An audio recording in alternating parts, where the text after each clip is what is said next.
In the previous clip you learned that you can add blob containers to your storage account and that a blob container can contain blobs.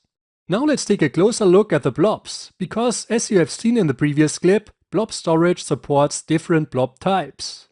When you store files in Blob Storage, like images or videos, you might want to update these files someday.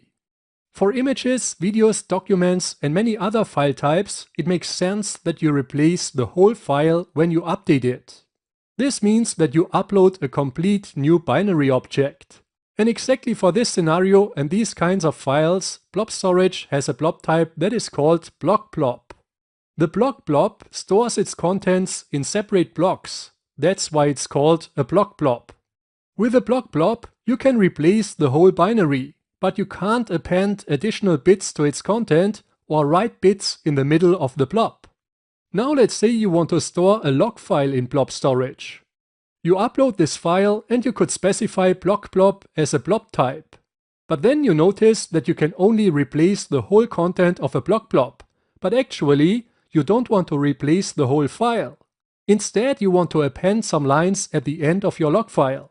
And exactly for this scenario that is typical for log files where append operations are required, there's the blob type which is called, no surprises here, append blob. Beside images, videos and log files, you might also want to store Azure Virtual Machine disks in your Blob Storage. Imagine what happens when the disk is used. You don't want to replace the whole disk with a new one like you do with a block blob. You also don't want to append bits to the end like you do with an append blob. Instead, you want to be able to read and write at any position within the blob. So you need random read-write access. For this random read-write scenario, which is required for Azure Virtual Machine disks, there is a third blob type available in Blob Storage, which is called the page blob. Alright, now you are familiar with Azure Storage, Azure Storage accounts, with blob containers, blobs and the different blob types.